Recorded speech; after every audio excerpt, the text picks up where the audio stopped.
Have you ever looked around at the life that you prayed for, the family you love, the career that you so desperately wanted, friends that care about you, opportunities you never imagined, and then quietly wondered, why do I still feel so empty?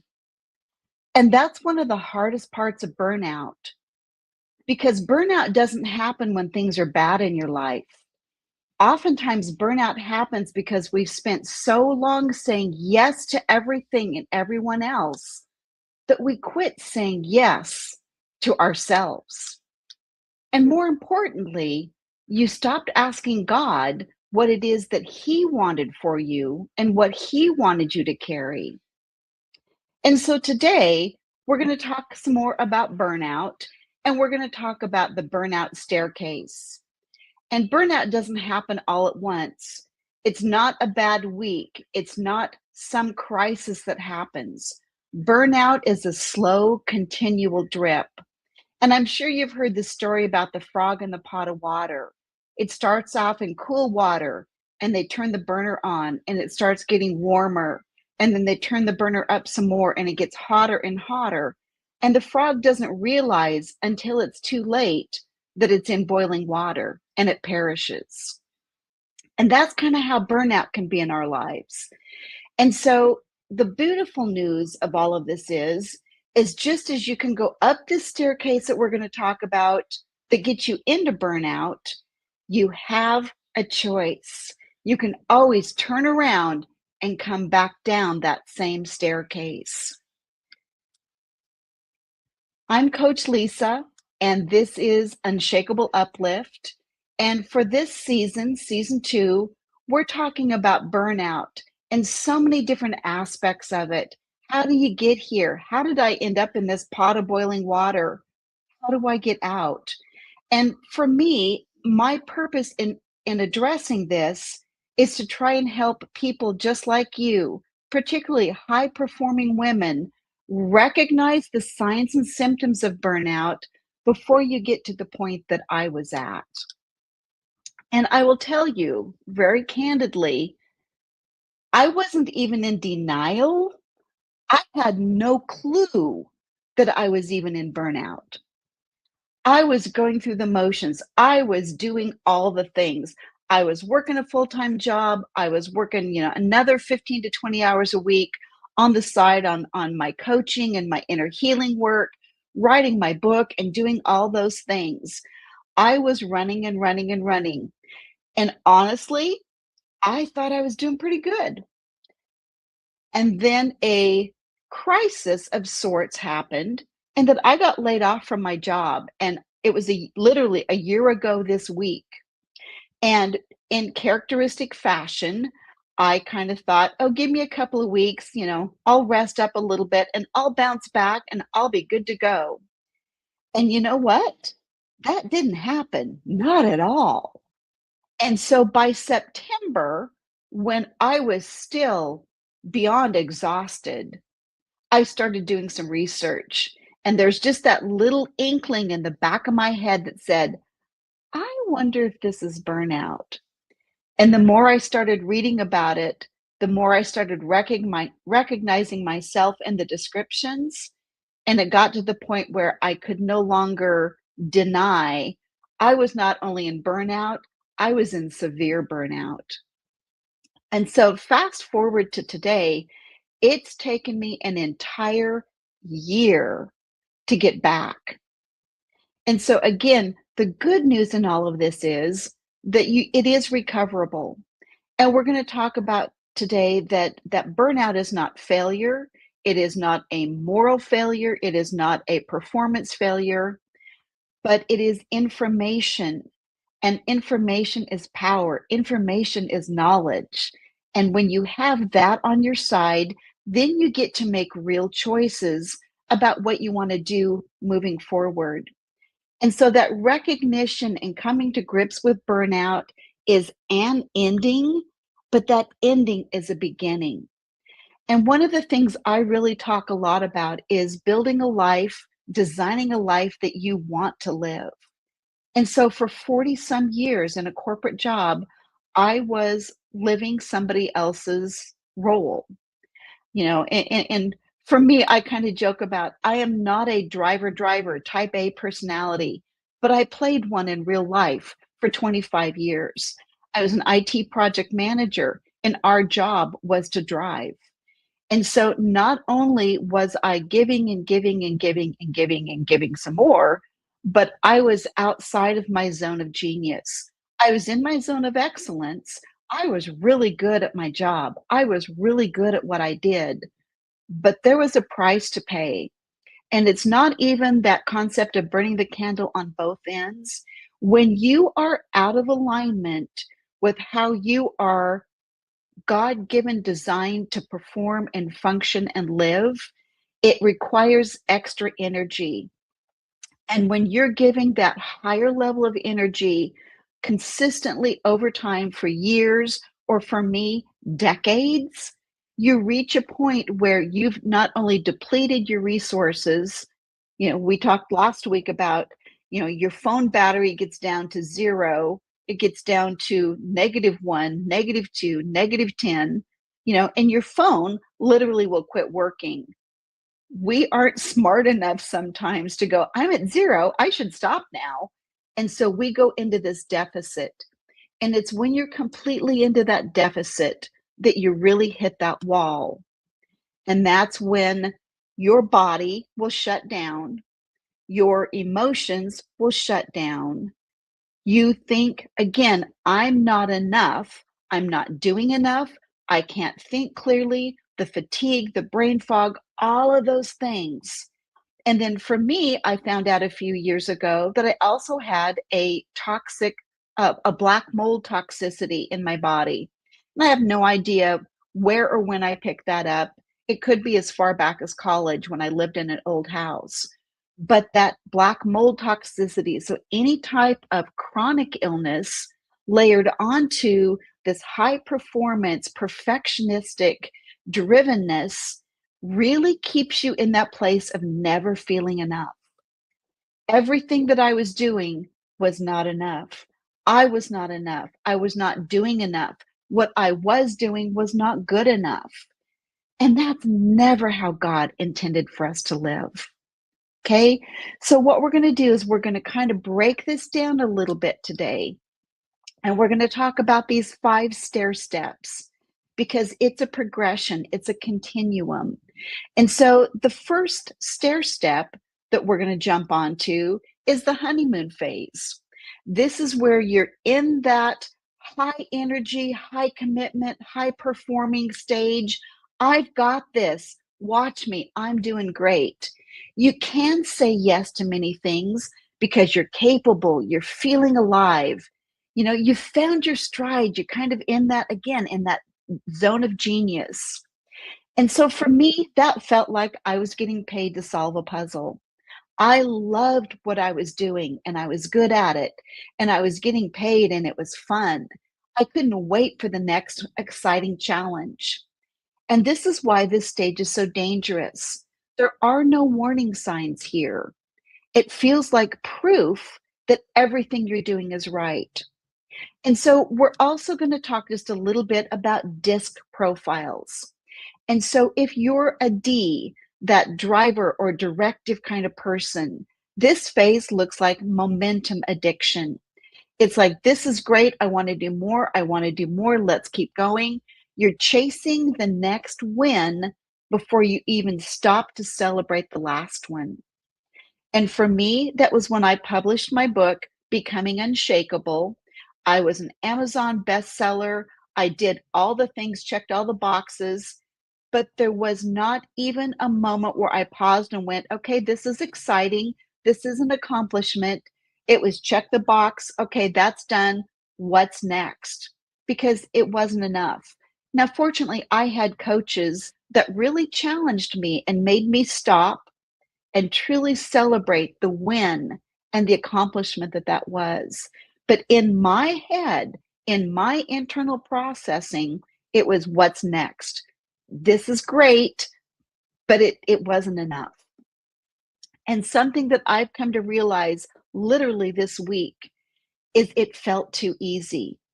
It's like if it's a real accomplishment, it should be hard. And that is a lie. That is not true. But that's one of those performance mindsets that we get into, that if this is easy, even though I accomplished something, it's not really a challenge, so it's not really an accomplishment.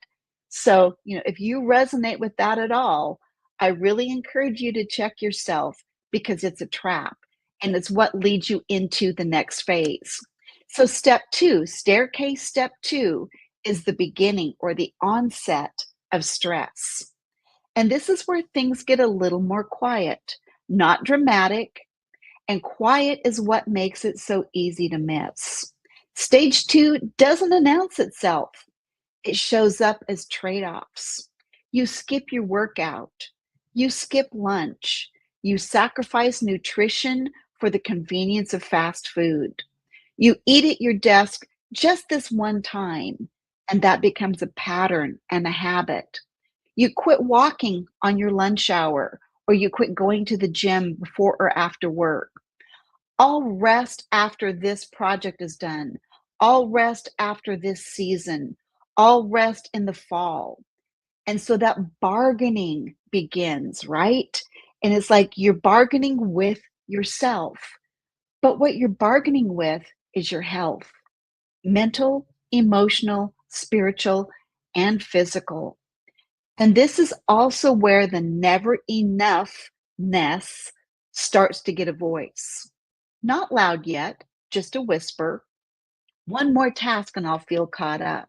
One more win and I'll feel like I'm enough. You believed it because it worked before. Okay. And so for me, I had always thought of myself as a very patient person. I described myself as one of the most patient people I knew because regardless of what was going on around me, I was calm. I was the calm voice of reason on the project, in the crisis. If you had a crisis, you wanted me there because I might be paddling like crazy underneath the water, but on the surface, I was calm. And over time, I came to realize I really am not patient. I was tolerant. And there's a difference. When you tolerate people treating you with lack of respect, and you tolerate the inconsistencies and the rudeness of others, it's not being patient, it's being tolerant. And it indicates that you don't have a boundary there. Now, sometimes in a work situation, you don't get to choose who you work with, but you do get to choose what of their behavior you allow into yourself and what even of the demands of your job you allow into yourself. And so let's talk about our disc profiles here for just a second in this stair step two, this onset of stress. So if you're a high C, C's are conscientious. It's your analytic people. It's those very detail oriented, need to have, not want, need to have things done, done well, and done right. And so you research more, you plan more, you perfect more, and you call it diligence, but it's actually your nervous system trying to control what feels shaky. And again, in this step two, if you're a high S, I'm an SI in a disc profile. It hides behind over accommodating. Again, for me, it was that I thought I was patient. I was actually just tolerant. It's saying yes to keep the peace. It's absorbing everybody else's needs before you check in on your own. And there's a good balance here, or can be, of helping everybody else for the good of the project.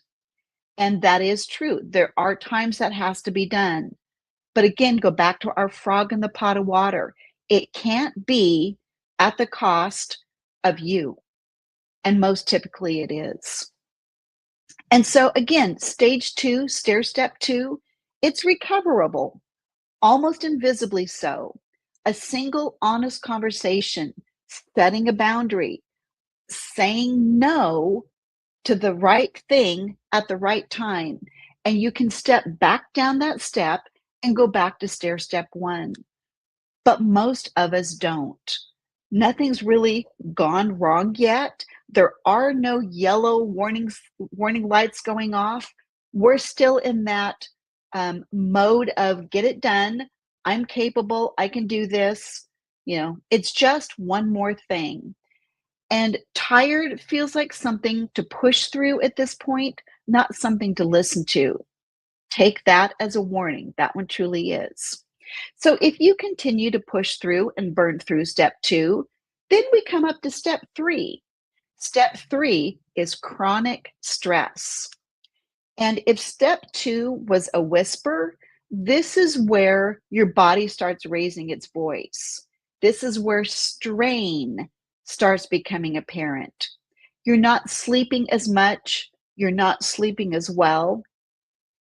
Never quite enough. You don't wake up rested, and you don't wake up rested physically, mentally, or emotionally. Small things start to take impact on you. Your best friend doesn't text you back. A schedule change. Something truly goes wrong. That's not a huge thing, but it feels bigger than it is. Your capacity for absorbing life's friction has shrunk. Think about the shock absorbers on your car. Your shock absorbers are worn out. And so you don't have that resiliency to take the ups and downs in stride. You still work your way through them. You push through, you handle it, but it's not with that same level of confidence. And at this stage, relationships can start to feel like one more thing on the list. I have to read to my kids to put them to bed at night. Not you get to, not that it's enjoyable time. I have to go to the grocery store, not I want to. I have to cook food, not I want to. Again, it's the little things. Again, it's not the big things in life. It's the little things that accumulate day after day after day. And so my patience and my tolerance for people, including myself, repeating the same mistakes started to really get to me. It all blurred together into who wants what from me now, and do I have the patience to do it? But I still had the energy to help people solve their problems, and I was still supporting the people that needed it. And this is also where I want to slow down for a moment, because this is the point where faith and burnout intersect honestly for a lot of people. And so it's a tension that many of us carry. We press on because that's what faithful, capable women do. And being honest before God about our actual capacity, we confuse endurance, that continuous pushing through, with faithfulness. I'm going to say that again. We confuse endurance and even perseverance with faithfulness. And we feel like if we slow down, that's giving up or denying God or denying our faith. And so one of the greatest lies that burnout whispers is that because I couldn't keep doing everything I was doing, everything I had always done, I was letting God down. Ha! It is such a lie. Looking back, God was not asking me to do more. I was choosing to do things for Him, not with Him. He invited me to slow down over and over, and I blew through it. Again, it wasn't even denial. It was just a true lack of recognition. And there's a scripture in Psalms 118. It says, I will not die, but live and proclaim what the Lord has done. So this is not grind. This is not prove, live. And so many of us go from living a life that we love and want to be in to existing within a container that looks like life, but really isn't life-giving. And so again, it's, we're all going to die, but everybody has a choice whether you live or not. And chronic stress is where that joy in living starts to fade. The candle flickers. It hasn't gone out yet, but that candle begins to flicker. And so again, let's take just a second and look at our disc profiles. Every disc style handles chronic stress differently. The high D gets sharper and more impatient. The high I gets scattered and overcommitted. The high S goes quiet and withdraws. And the C tightens controls even further. You want to be so in control. It's that white knuckle death grip on life and relationships and work. And it's that fear that if you don't control every single thing, it's all going to blow up and fall apart. And so, again, there's positive and negative sides to all of these things. This is your nervous system's default running, or your nervous system script running on default. Okay, so we've talked about the first 3 steps. Okay, doing great, kind of starting that onset of stress, chronic stress. We got 2 more steps to cover. We're going to take a quick break. Come back and join us for steps 4 and 5, and then the best news ever about burnout.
So welcome back. Again, I'm Coach Lysa. We're talking about burnout. We covered the first 3 steps, the first 3 staircases. And so now let's talk about step 4.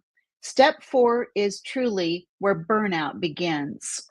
And so this is the stage that most of us think of when we talk about the word burnout. But by the time you're here, you've already climbed those first 3 steps. Okay, it didn't come out of nowhere. You've just kind of arrived. And this step is depletion, not the kind of tired that a good night's sleep restores. This is empty depletion.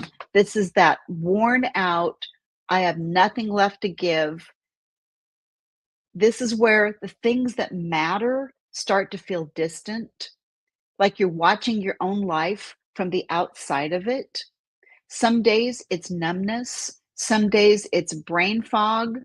Some days it's just a flat, low, what is the point of all of this anyway?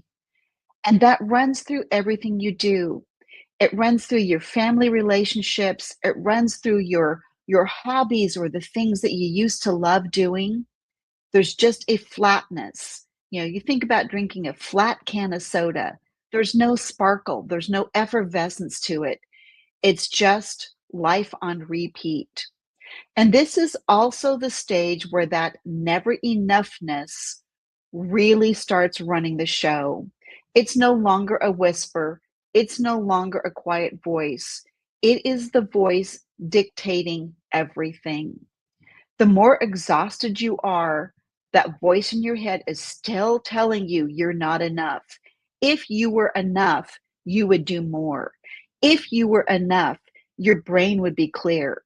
If you were enough, if you were this, if you were that.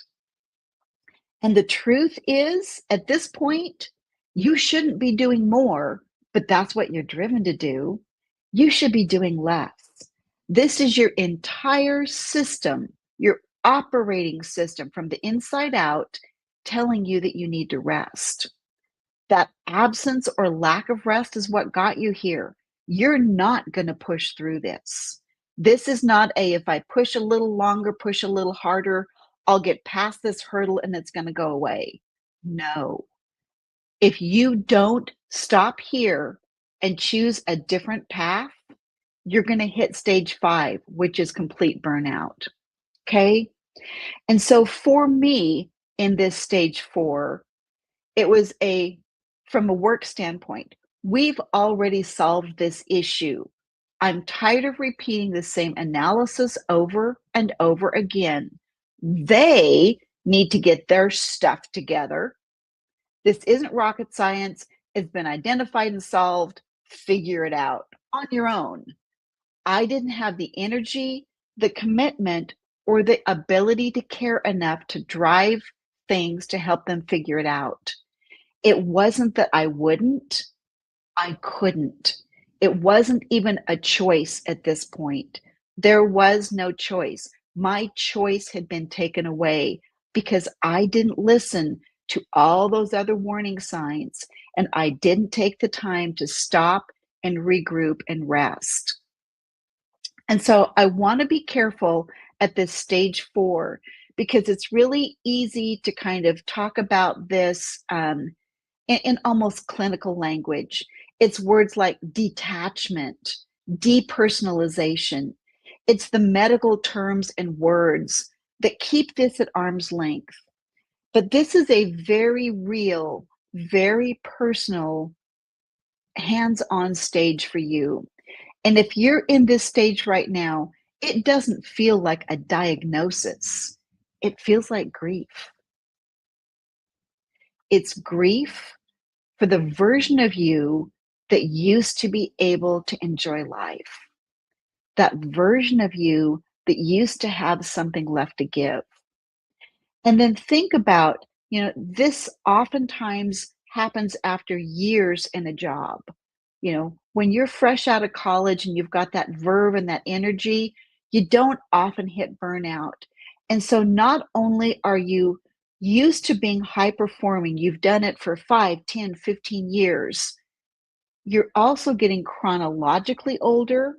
And it's really easy to fall into that trap of, I'm just getting older. I can't do as much as I used to. I have to accept that I'm going to do less. And that's really not the truth. The truth is that you've pushed yourself so hard into this level of burnout. That is really the culprit behind why you're struggling. And so step 5 is habitual burnout. This is the final stage. This is beyond exhaustion. This becomes your identity.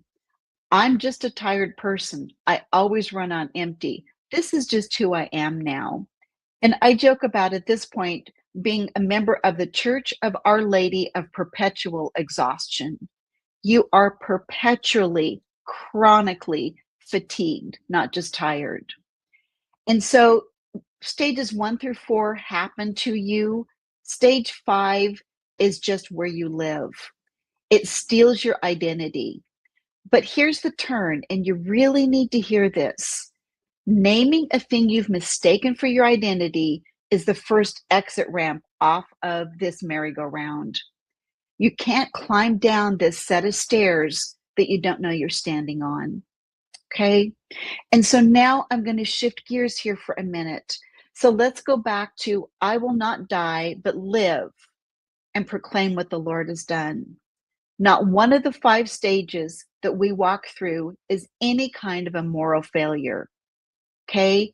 This, not the stress that you push through, not the not enoughness, even stage 5 where exhaustion started wearing your name. Every single stage is a staircase. But again, the best news in all of this, when you have the information, when you recognize that you have a choice, then you can do something about it.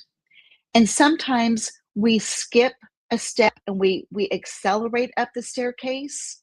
You can also accelerate down the staircase. Okay.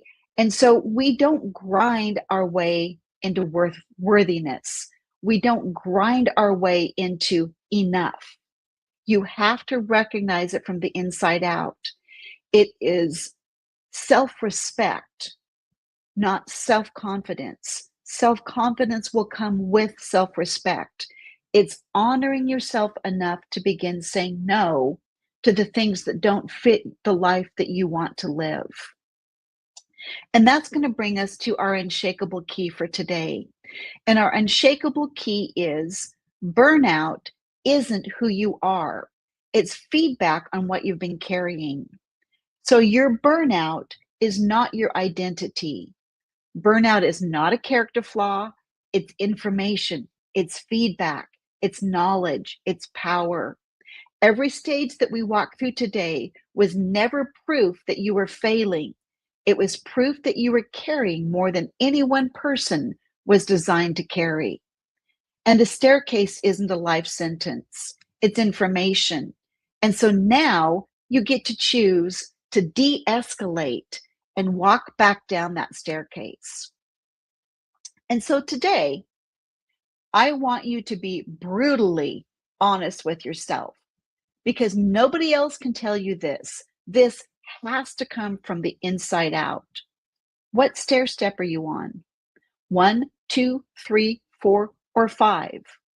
And if you're at step 5, you really need to pay attention. Okay? And so for this week, so first of all, I want you to answer that question. Honestly, where are you? Don't stay in denial. And if you're not sure, ask the people around you, because they recognize it in us before we do. And then for your action for this week, I want you to protect one thing, one boundary. Take one evening for yourself. This is not overhauling your whole life. It is stopping and choosing one thing that you have control over and that you can turn around on that staircase. Okay, it took you a while to get here. It's going to take you a little while to get back down. And I encourage you to have a conversation with a friend that will hold you accountable, whether that's your spouse, coworker, someone else in your life. Again, part of the reason you got here is because you kept this all to yourself. You really have to open up about it with somebody else to turn around and walk back down that staircase. Okay? God did not intend for you to carry everything you're carrying. If you're in burnout, I will assure you, you are carrying things that God never intended you to carry. And it's okay to put them down. So thank you for spending time with me today. If you made it all the way to the end, I applaud you. You are in the driver's seat of your life. Okay? It's time to make that choice to get out of burnout and back into living a life you love to live. This has been Unshakable Uplift, where we help you be healed, uplifted, and unshakable. Join us again next week for more recovery from burnout.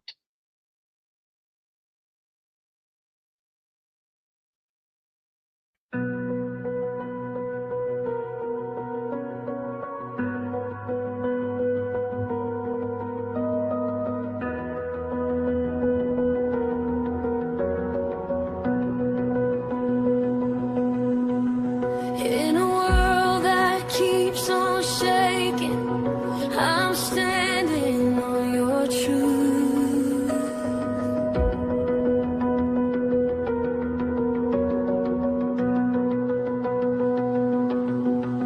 I spend